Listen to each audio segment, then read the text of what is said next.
Hey, welcome to another episode of Let's Talk USC Women's Basketball, the podcast. And today I am blessed to be joined by the Sports Performance Director or Director of Sports Performance for USC Women's Basketball, Kelly Dormandy. Thank you for joining the show. Appreciate it. Thank you so much for having me. Yeah, one of the things that I wanted to do for this YouTube channel and the podcast itself is really get the community, the USC women's basketball community, more in touch with what's going on in the background of USC basketball, not just the games or the players, but I wanted to give some insight to the coaching staff, how important things are, building the culture, and so on and so forth. So today, thanks for coming on because you're going to give some insights on what you do for the women's basketball team. So I appreciate that. I'm just blessed to be here and thankful for the opportunity, and hopefully, I can give you some insight into my behind the scenes world with USC women's basketball. Yeah, now to start things off, you were at USC in 2012, right? For a stint. I think it was 2012, and then you went to LMU, and there you were like the associate athletic director for sports performance, and then you LA Sparks and Georgia basketball and soccer, or was it just soccer for Georgia? Soccer and gymnastics. Soccer and But gymnastics. soccer and gymnastics, there was some overlap with LA Sparks. I worked with the LA Sparks for a portion of my stint, my former stint at USC, and then for a portion of my LMU stint because it was a summer seasonal gig. Wow, what's the difference between, well, we'll get into that later, but what made you want to get into sports performance and training and so on and so forth? Well, it probably goes back to, or doesn't probably, it goes back to my younger years. I blew out my knee in a slide tackle Oof. when I was a freshman or sophomore in high school while I was playing soccer. And my dad had thrown a little jab out and said, I'd hate to see you not make the varsity soccer team 2 years in a row. I think you should entertain the idea of going to the strength and conditioning summer camp that was being run by a colleague of his, Brian Holloway. And I thought to myself, there is nothing I'd rather not do with my summer, but I'm going to prove you wrong. And so I went, and of course, after the very first session, he said, "How did it go?" And I think I came home with a massive smile on my face and said that I loved it. So I every single summer over the course of my high school and collegiate career, I was an athlete at the sports performance camp, and then Brian actually brought me on as an intern and hired me years down the road as an assistant, and the rest was kind of history. I fell in love with it. Was USC your first actual like head coaching job of strength and conditioning for basketball and soccer, I think you did? Or My beach? very first job was at South Carolina. So I left graduate school early in 2011. I went to South Carolina in January of 2011. At the time, I did not have basketball. Soccer, I think, would be considered my baby. I had played Division I soccer, so I had experience in it, and I think that's also an attraction for head coaches when they can pick up strength coaches that have played the sport. But I always had an interest in getting into basketball because I had played basketball in high school. I just elected to play soccer throughout college. I think some of that had to do with my upbringing and where I grew up on the campus of a boarding school. And so soccer was more popular. But the very first job was at South Carolina. Then I went to the University of Maryland for an extremely short stint. And then I got a call to come out to USC. And at the time, I thought LA was the last place in the world that I'd want to live, having grown up on the East Coast. But I realized, or I had made a promise to myself that I'm going to pursue strength and conditioning and entertain a master's degree, that I would go wherever the job would take me over the course of my 20s. And so I knew that there was such a tremendous opportunity with USC. And at the onset, I did not have basketball. I actually had soccer, men's and women's swimming, and diving. And then there was a coaching turnover, and my boss had asked me to kind of step in the interim and help out in the meantime until they brought somebody in for women's basketball. Well, they hired Coach Cynthia Cooper, and she Yeah. said she wanted me to stay on board. And so, over the course of my 6 years, I worked with upwards of 6 or 7 different sports at USC, and women's basketball was one of them during that time. And then I went on, worked with the LA Sparks, went to LMU, went to Georgia, and then came back 2 years ago. Wow, that's just crazy. I mean, and then to come back to do full circle is just amazing. And now you're working for Coach G, who I think is an amazing coach. But the one question I want to ask you, like when I was in high school, I ran track and I played basketball, and weightlifting is just weightlifting in high school. When you get to college, it's a totally different beast, and there's differences in between sports. Can you talk about the differences in training, like a swimming athlete compared to a basketball athlete or a soccer athlete compared to a basketball athlete? Because there are some differences, I would imagine. For sure. I think you just have to look at the sport in and of itself. So when you're looking at swimming, they're not really land animals, but they break down kind of like track would in terms of events. So whether it's a long distance, mid distance, short sprint, the shorter the distance, right, the more explosive the athlete needs to be, the less endurance they might need, the longer duration, the more endurance they would need. Whereas when you look at the field of the court sports with soccer and basketball, you're encompassing all aspects of athleticism and movement. So obviously, you want them to be strong, you want them to be fast, you want them to be explosive. Do they have an aerobic capacity to last the duration of the game? When you're comparing soccer versus basketball, soccer is 90 minutes, basketball is 40. A lot more timeout opportunities in basketball than there are in soccer. But the demand is also a bit different in terms of the explosive efforts and how much they have to accelerate and decelerate in a small confine. So you're looking at all of those logistics, and then you break it down even more with basketball being a more lateral oriented movement sport, soccer more sprinting, more crossing over, changing direction at duration and length at maximal velocities. In basketball, you're probably never going to see an athlete, or you aren't going to see an athlete hit their max velo because they aren't going to have enough space to do so.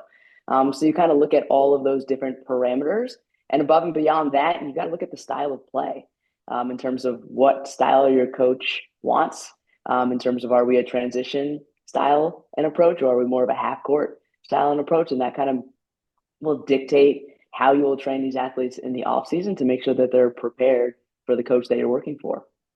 Yeah, and with Coach Lindsay, hers is about pace of play and transition. So I would imagine you guys do a lot more conditioning, or what is the program in relation to the style of play that Lindsay wants to play? We do for sure. It's interesting because it's changed and evolved since the last time that I've been there. And in terms of players having a lot of outside coaches and skill work in their off season. So you have to make sure that you're not doing too much. And also looking at the duration of a basketball season. When I compare the two, especially soccer versus basketball, soccer is a very short season. You're talking August to the very beginning of December is when you'll play for a national championship. Basketball, we're starting in mid June, and the goal is to go all the way till April. So we certainly want to be fit enough, but at the same token, we want to ensure that we're not peaking in September when I'm handing them off to preseason. So for me, the goal in our off season is to focus predominantly on our strength training and making sure that we're incredibly strong and robust for the duration of the season that will come. And I certainly want us to be fit, and we do fitness. But my mentality is to make sure that they are fit enough when I hand them off to Lindsay to endure a 40-day preseason. And then we'll get more basketball specific fitness during our preseason to gear us up for our first game in November. And then it's all about maintenance mode from November all the way into April. So when you have incoming freshmen that come into the program and say they're underweight by like 10 pounds, what is what are some of the things that you do? Like, do you have individualized set programs for them as well as group fitness for everybody, or how does that work? Well, if I'm getting a player that's underweight, I probably don't want to do too much conditioning because I'm trying to gain. So again, that focus will really be on their strength training to get them to gain weight, but really working with our dietitian and as a joint force in terms of how can we put good weight on this kid. I will say there are certain parameters that I want all of our players to be strong in. So my personal philosophy is we're going to move unilaterally first and foremost when it comes to the lower body. So what that means is single leg work. That's how so much of the game and sport is played. So for me, it's a matter of can we produce force and absorb force in all planes of movement, single leg? Um, our primary focus outside of that is posterior chain. So those are our force absorbers and our shock absorbers, we like to call them. So our glutes and our hamstrings. So anytime that we jump and land, anytime that we stop to change direction, that's what's going to help protect us and spare us from a good deal of injuries. So everybody's going to get twice as many posterior chain exercises as we will anterior chain. We're going to do a heck of a lot of pulls with the upper body. With the shooting that they're doing, it's exposing them to a lot of overuse of the shoulders and predominantly internal rotation. So we want to make sure that we're doing a lot of external rotation, a lot of pulls to set those shoulders back. So we do, not that they like them, but chin ups, pull downs, and a good deal of row variations. We will bench press and do things of those nature, but we just make sure that we don't overdo it. And as we get in season, I do more unilateral work, knowing that they're predominantly probably using one side versus the other. So for me, it's can I expose the side that might be weaker in our training so that we can make it stronger and create a lot of balance with our athletes. And then everybody's going to get the full gamut of core training. So for us, it's a lot of rotational training, a lot of anti-rotational training. Do we have the ability to produce a lot of force in all of these planes and keep a stable pelvis while we're moving? And then we finish it off with a lot of activation appetizers, ACL prevention, and movement in all planes and directions. But the biggest differentiator, I would say, is when we bring these athletes in, we do a number of baseline assessments along with trying to figure out, are there any previous injury history that you're coming in with? So we already have some kind of intel as to what we need to do to make sure that we're mitigating any compensatory movement patterns.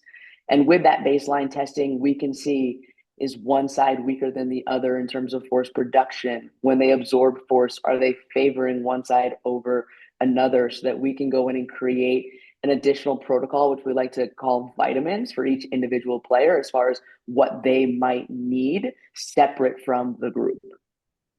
When you talk about injuries in general, now I want to get into ACL because when I was in college, I actually dislocated my kneecap and tore my meniscus and my cartilage. My ACL didn't tear, but everything else did.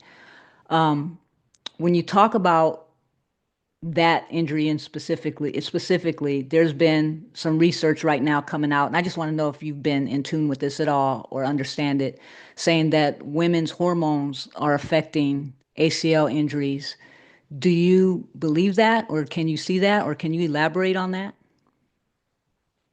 I think there are a lot of variables that can be cause and culprit for ACLs, which I think is why it's so difficult to try to diagnose specifically what it is. And I do think one of those things could potentially be hormones. I don't know that I have the knowledge base and forthright to say that definitively it is, but I know that there's a lot of literature out there and circulating saying that hormones could certainly be a cause and culprit. Aside from that, there's anatomical predispositions. You know, females being childbearers have wider hips than men do, and having a wider hip creates what we call a Q angle at the knee, which is naturally is going to put more force and stress on the knee when athletes are doing any sort of explosive movements or jumping and landing or changing direction. So gender plays a part as well. And so there's still other literature coming out about head impacts and concussions, and could that possibly cause it?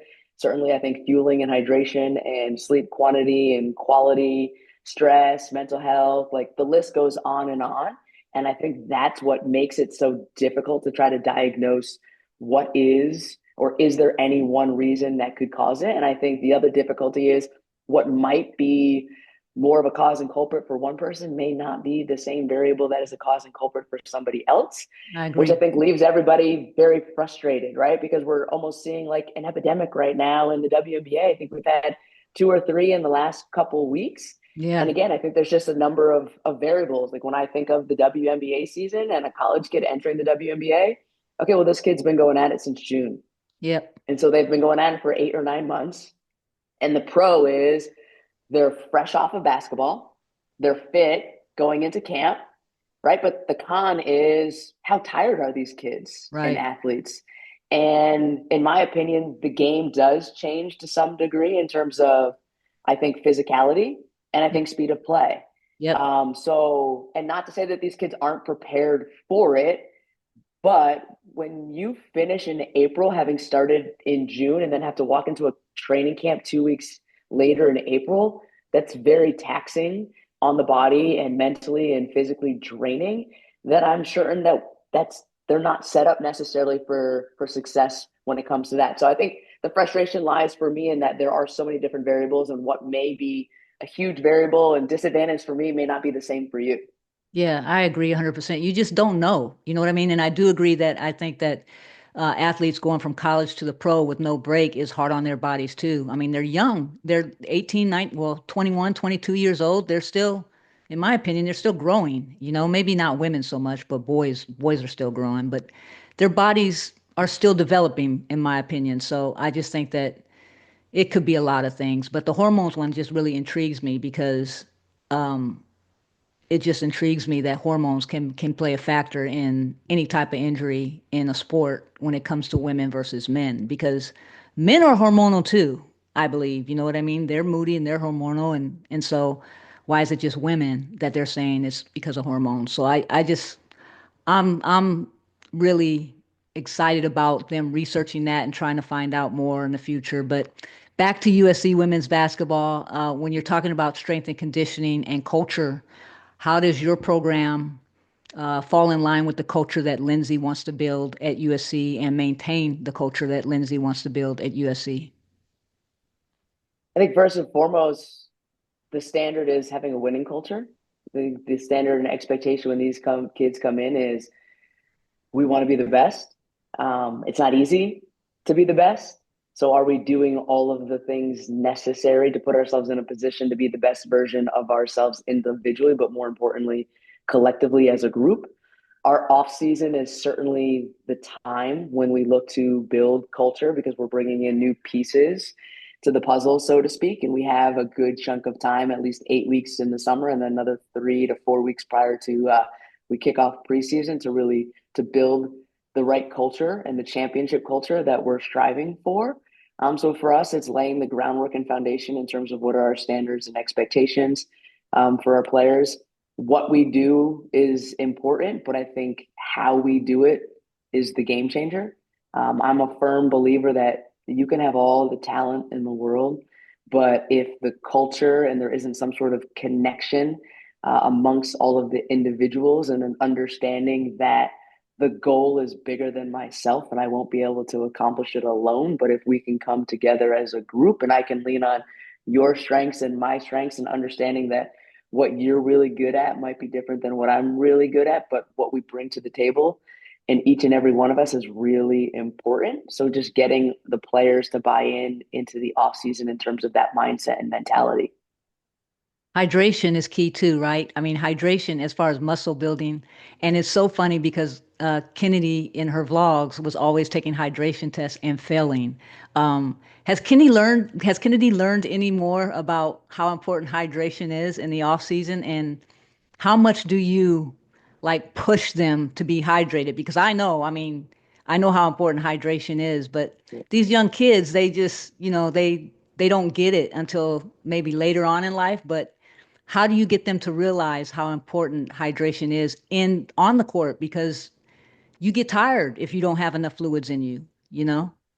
Well, I would defer to our sports dietitian Jessica, who is great with our team. But to set the record straight, everybody gets hydration testing regularly in season. But the reason that we do it is so that we can see if we need to do any sort of intervention as we trend into our games.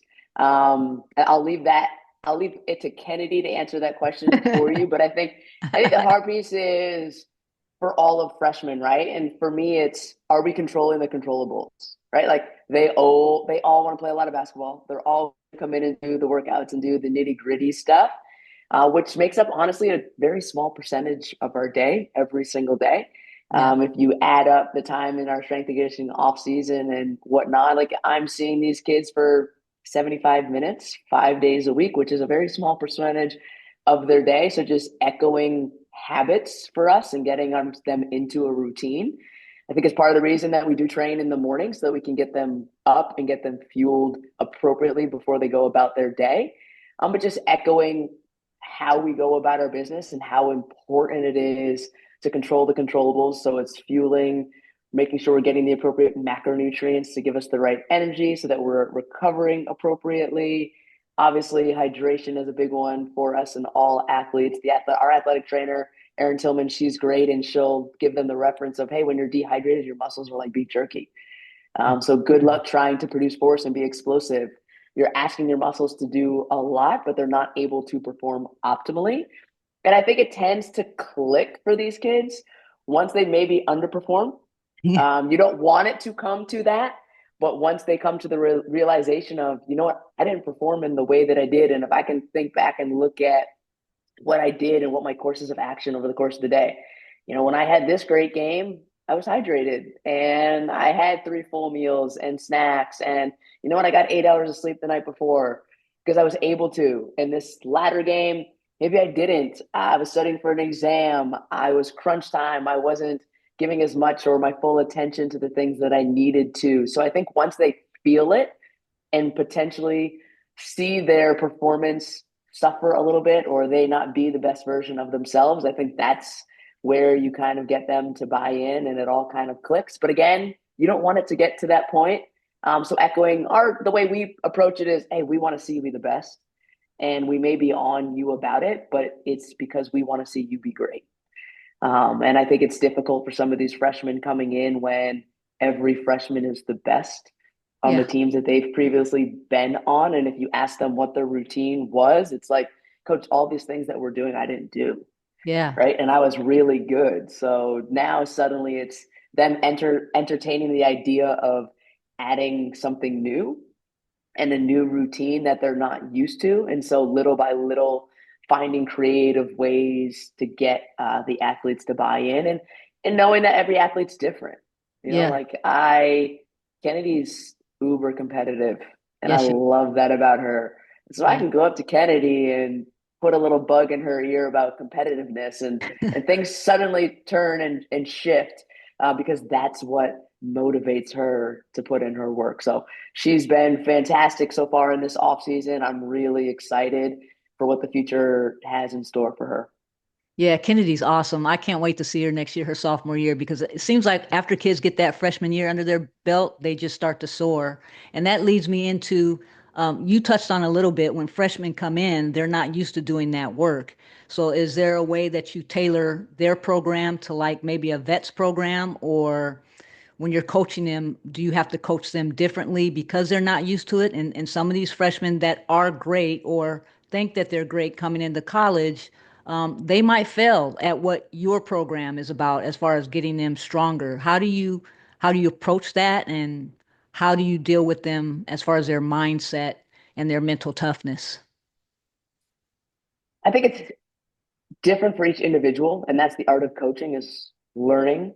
But I get some freshmen that come in that are studs Yeah. in the weight room. So I hate to make the assumption that they don't know what they're doing or they're not going to be as good at it.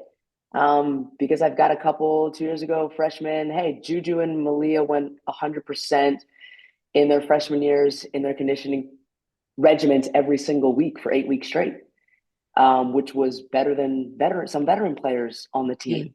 So I'm very careful not to bucket them and make an assumption that they're not going to be as good. I will say it's really important for us to train as a team immediately to build a culture. And what I'll often do is we'll pair off upperclassmen with underclassmen or positionally together based on height or what we might think in terms of expectation of how much weight they're lifting, but also to give some of our more veteran players a great opportunity to lead and step up. So we have those conversations now, early in our off season, when I'm training the players that will return about what's expected once we bring these new players in, whether it's freshmen or now we're seeing a lot of transfers Yeah. with the transfer portal. So I think the bulk of our incoming class this year will actually be more veteran players versus last year I had 7 freshmen. So it's a completely different dynamic in terms of the approach of culture. And for us, it's how quickly can we hit the ground running to get everybody where we need to go. But I will also give my freshmen a little bit of leeway in some of our conditioning tasks early on, and not that they get any less work, but I have certain demands in terms of accountability and structure. So when we show up to work, there's punctuality expectations. There are dress code expectations. And when somebody isn't meeting the expectation, oftentimes I'll lean on a leader or an upperclassman to say, hey, this is your team. Um, why don't you take it upon yourself to educate our newbies what is expected of you, so that as we ease into training, um, and the freshmen get more and more comfortable, I might challenge them to rise to the occasion. So, for example, I might have an athlete, if an athlete hits a certain time in one of our conditioning tasks, conditioning is done for everybody. And at the onset of training, it's probably going to be an upperclassman and give them the opportunity to gain some confidence and step up and lead. But I also will not allow it to be easy for them to accomplish. It's going to be difficult to some degree, but something that I know that they can accomplish over time. And gives them an opportunity to show the freshmen, hey, it's all achievable. And as we move on throughout the summer, I'll start calling on some freshmen to give them an opportunity. But sometimes I've got freshmen that can just from the jump say, hey, Coach D, I want it. And I'll Yeah. throw that out there sometimes. Who Yeah. wants it? It's a big thing in soccer is who wants the penalty kick? When we go to PKs, a coach will often ask, who wants it? Because the kid that wants it is the confident kid that's going to step up and probably more inclined to hit it and to make it. So sometimes it's who wants it, and I want to see who's going to respond. And so oftentimes I get really young players who will step in. I got it, coach.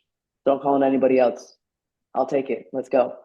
That's So it's just awesome. an interesting dynamic of learning people. And I think that's, in my opinion, that's probably the game changer when it comes to coaching is it's not the X's and O's necessarily in terms of what we do. And yes, I've spent the last 15 years devising plans and my plans change as our team changes based on the players that are coming in. But really the art comes in building the rapport and relationships with these kids and knowing what makes them tick and Yeah. getting them to sell out for themselves and for each other.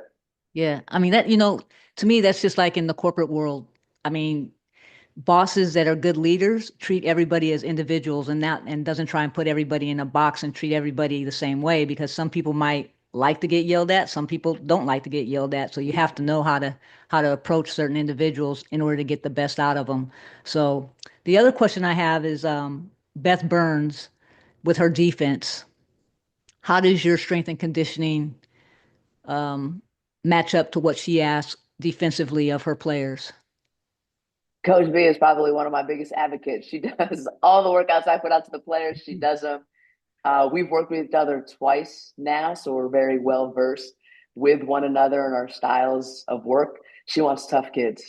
So she loves strength and conditioning. Like me, she believes it's a game changer. It's something that is earned in the off season to hopefully position us for the success that we want to have.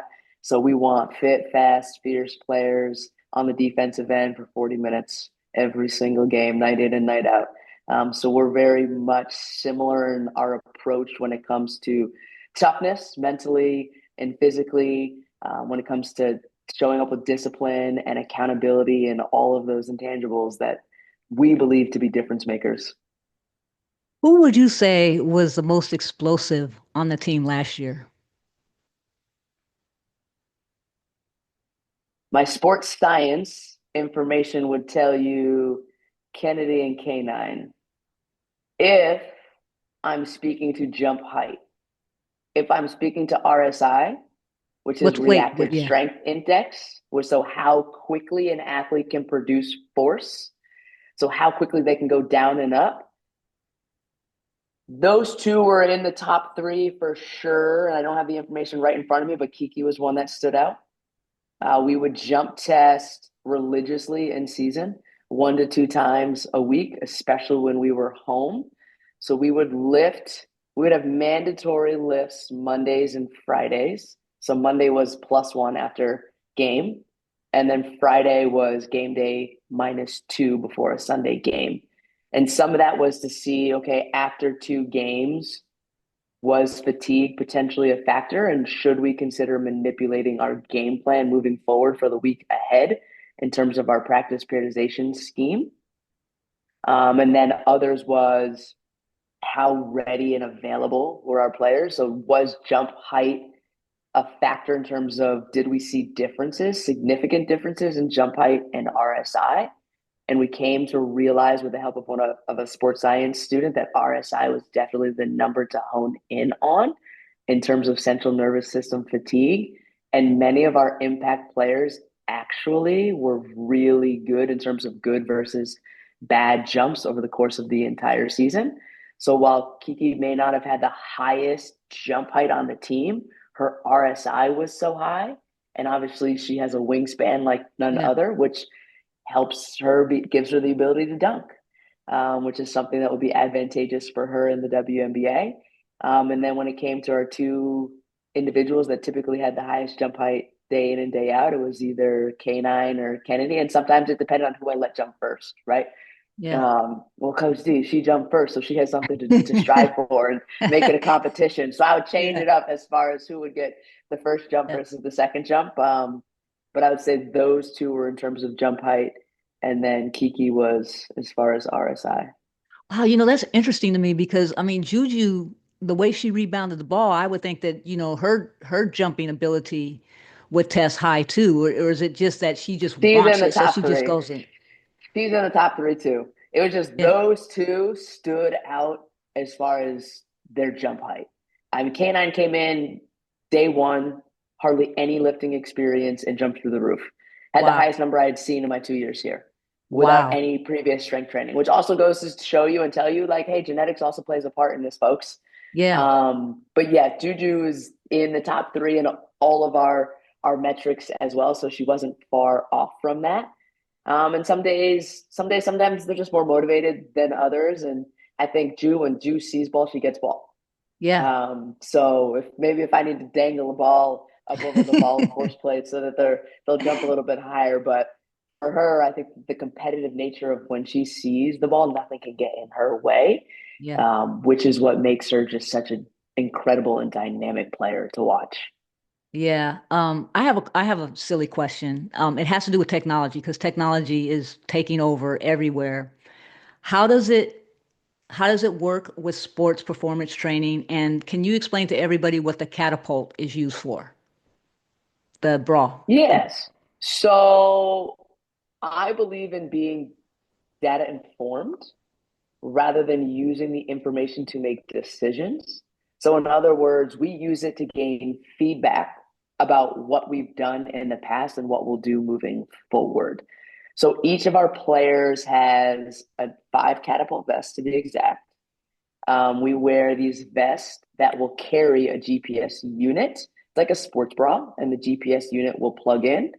And then I have an iPad and a sensor that will essentially, once the receiver turns on, all of these GPS units will connect to that receiver. And I'll be able to live stream and watch each of our players during practice and in games. So I'm looking at certain variables as we're going drill by drill. So I'll splice every single drill in practice and tag it with the nomenclature that Coach G and the staff uses so that we can go back into the system and look at every drill and break it down in terms of intensity demands. What's the player load? What's the player load per minute, which is an intensity scale?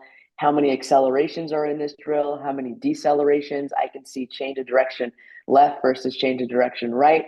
I can see how many times a player might jump in a specific drill so that we can go back into these drills when they want to build out a practice plan. And on days where we want a higher player load and intensity, which will probably be further from our game, well, then we can go find the drills that are going to help us establish that intensity. Yeah. Whereas when we want a lighter training day, which the day before a game, we're probably not looking to replicate game demands. Well, we know that there are other drills in our arsenal that are lighter in nature, and we utilize those drills to make sure that our loading isn't too high and that they can perform optimally in game. So we look at all the games, all the practices. I'll take our highest intensity games to use as a baseline for my off-season training because the thought process is those are the teams that we're going to see in the Final Four in the national championship games.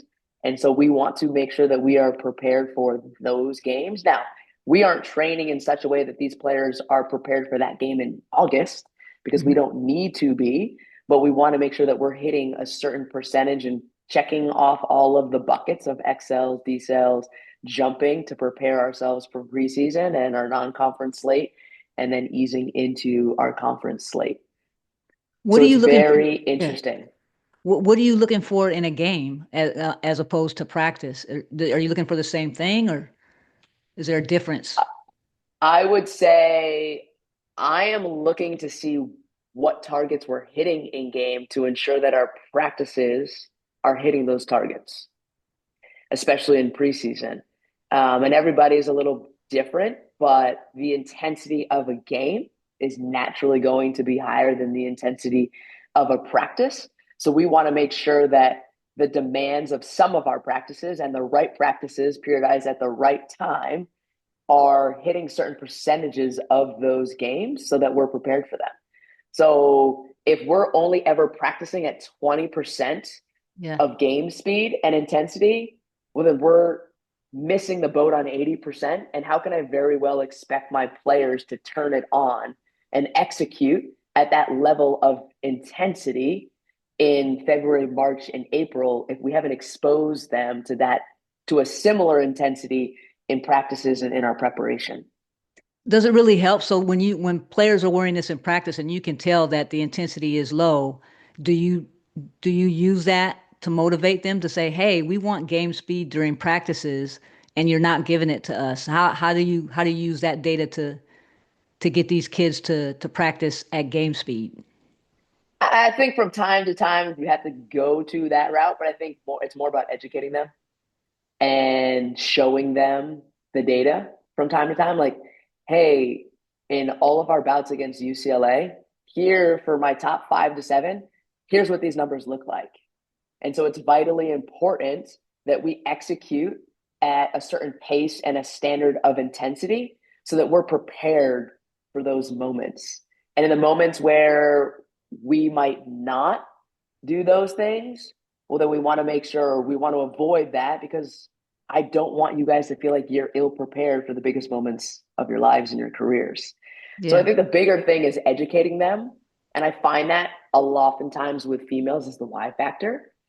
So really breaking down and presenting them the visual of the information. And sometimes it's pulling a kid in individually, like, hey, here are all the numbers and here's what you do in the game, right? Like you turn a switch and you go 100 miles per hour in game. And I understand it's easier to show up and compete when there's another team on the other side and you're trying to win a game. It's not as easy in practice, but here's why it's important to do Yeah. so that you're prepared. Because if the better and the closer we mimic game demands at certain times of the season, the more prepared you are, but also best believe the more we lower your risk for an injury. Yeah. So making that connection of, hey, it's preparation, it's injury risk, it's to prepare you to put you at your best so that you can be your best. And sometimes, you know what, if the execution of a drill isn't where we need it to be, yeah, I'll get the hey coach D, where are we at intensity wise? Yeah. We could probably afford to go a little bit harder. Let's go, guys. Yeah. But you never want to use the tool in that way. It's an educational tool. Yeah. With Coach Lindsay, her big thing is preparing kids for the W. And so with your sports performance training in the W, how do you guys come together to make sure you guys are preparing these kids for the W, the pace of play and the physicality that's going to come for those players that will be playing in the W? Yeah, it's a process, right? I think obviously Coach G's been at the NBA level and has worked extensively with players that have gone professionally. We're getting more and more players that are getting drafted in the league. And I think that helps because their experience, they're able to come back and tell these kids, like, hey, they're right. The things that they're telling you in terms of preparation is spot on. I think one of the biggest compliments I got from Rhea this past month was she's like, Coach D, I'm crushing it in the weight room. And you know what's even better is I know all of the lingo. And she's like, thanks to you, like I don't feel like an oddball here. Like everything they say, I know, and I'm spot on, and they're so impressed. And I was like, well, it's about educating these kids so that they can show up into the league. And then obviously, having worked for 6 years in the league and closely with a number of high-profile players, but certainly Candace Parker is one that probably stands out a lot and one that's come around over the last 2 years prior to her retirement and kind of worked with me and trained with me, and them seeing that firsthand and saying, oh, she's doing a lot of the same stuff that Coach D has us do. Um, and it's not far off, but it's a matter of just building the discipline and the foundation and the structure now so that they're prepared for success when the opportunity comes. We're running short on time. I just got one more question for you before I do a rapid fire. What is the biggest myth that you think revolves around sports performance coaching? That strength training is going to make females bulky. And that is something that a lot of people throw out. And I think a lot of people, there's a stigma around it. And therefore, I think a lot of females are fearful um, to do it. And it couldn't be any further from the truth. Gaining strength and gaining lean muscle is actually going to make you leaner. It's going to help you perform better. It's going to make you stronger. The stronger you are, the more force you can put into the ground. The more force you put in, the more force you're going to get back. So I think that is the stigma that females often hear, or their first inclination to think is what's going to be the byproduct of strength training. So it's trying to mitigate that, especially for our players, and making them feel confident and comfortable in Yeah, their own skin and who they are, and the players that they want to be. that's awesome. You ready for some rapid fire? Let's go. What's your favorite color? Green. I'll say green because my birthday, I'm in May. That's emerald. Both my moms and I are green, so it's our When's your birthstone. birthday? May what? Cinco de Mayo, May 5th. Really? So are Yeah, you're a Taurus through Taurus? and through. I'm a Taurus through and through. Type A Taurus. Yeah, I'm a Gemini through and through. So So you're the tail end of May. yeah, May 30th. Okay, May 30th. May 30th is my birthday. But as I've gotten older, my Gemini ways, I do like to stick to myself. You know what I mean? I do like my alone time, but I don't know. And if I'm done with you, I'm done with you. So that part of me, the Gemini, is through and through. But I think I'm a cool Gemini. I consider myself a cool Gemini, you know? See, I think that's a characteristic of a Taurus too. Yeah. Like it takes a lot for me to say that I'm done with you, but once I'm done with you, I'm probably moving on. Yep. Yep. Yep. Okay. Favorite genre of music? Ooh. I don't know that I have a favorite, but I will say my favorite people right now are Teddy Swims and Kygo, which are very different genres. So like a Yes. pop and then an EDM. But it really depends. For me, it's about mood. Yeah. My mood dictates what I want to listen to. EDM all day when I'm Wow. working out and when I'm training. Okay. When I'm training, it's EDM. But when I'm in a chill, relaxed vibe, it's a Teddy Swims, it's a John Legend, it's something laid back. Because so much of my career and job is about being upbeat and being the personality that once I come home, I like to be an introvert. So I'm an extroverted introvert, extrovert at work, introvert when I sign off. Yeah, that's how I am. I'm very social. You see me at games, I'm talking to everybody, but at home, I'm very introverted. I like signing off, just doing my own thing. I might have a friend over or whatever the case may be, but same thing. But when I'm out, I'm real social. So maybe I am part Taurus. I don't know. Anyways, favorite food. Lobster is my number one, but I'll take breakfast food all day, every day. Breakfast, lunch, and dinner doesn't matter. So consistency, breakfast food. But when I'm splurging special occasion, it's lobster. How do you like it cooked? My mom would always boil it and melt butter. Really, not broiled, huh? Uh-huh. Boiled. Uh-huh. Boiled lobster. Steamed lobster, and then melted butter and artichokes would always be the side dish, would be the birthday dinner that my mom would make me when I was a kid. Favorite strength training move. Pull-ups, How many can easy. you do? How many can you do? Right now, I don't know, but my max is 31. Who's the strongest on the team? Has done the most pull-ups on the team? Pull-ups right now, I'd probably have to say Malia. But I don't, none of the players can beat me right now. Okay. The goal is to get somebody there to beat me. But Malia was knocking out pull-ups in our most recent phase. So I think right now she'd probably take the cake in that one.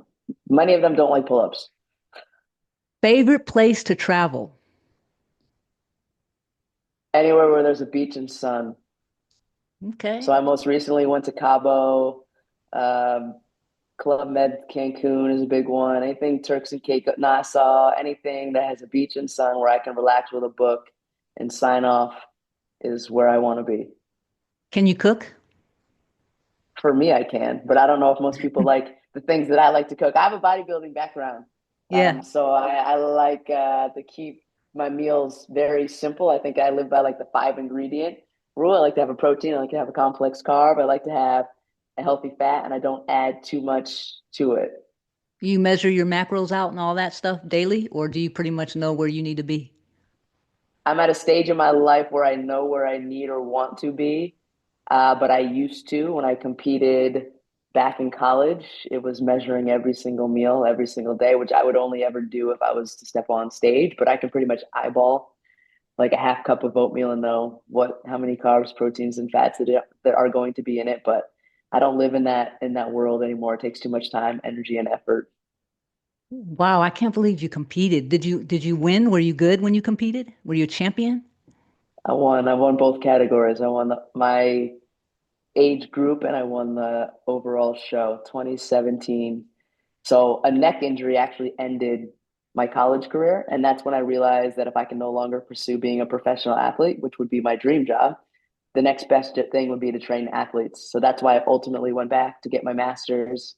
I finished out my business degree, but I needed something in my life for structure and for discipline. And a teammate of mine connected me with a bodybuilder, and 4 months, 17 weeks later, I was stepping on stage, competing, and won the show. Wow, that's awesome. Congratulations.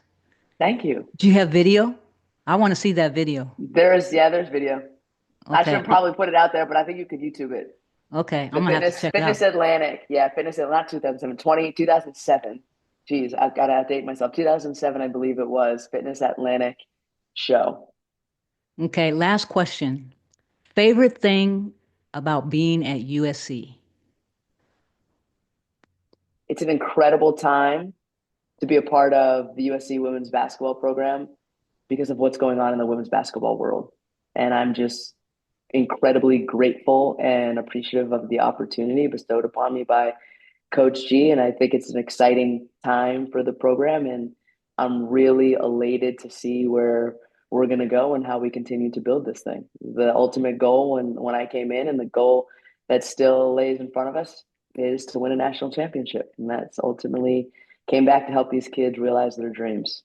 And we're almost there. We're almost there. We're So, close. um, one thing, do you do anything so you can give yourself a shout out or promote whatever you got going on outside of USC? Now's the time to do it. So you can have the floor. If you do private training, go ahead and talk about that, so on and so forth. The business hopefully is coming. Hopefully, an online training business will be coming soon. So stay tuned. But in the meantime, my Instagram is KD underscore Coach D to see all the latest and greatest training with USC women's basketball. But stay tuned for more, hopefully, in this next year. Hey, thank you so much for coming on the pod. I appreciate it. Hopefully we can do this again mid-season sometime. And I'll talk to you soon. Thanks again for having me. All right. Fight Take on. care. Bye on.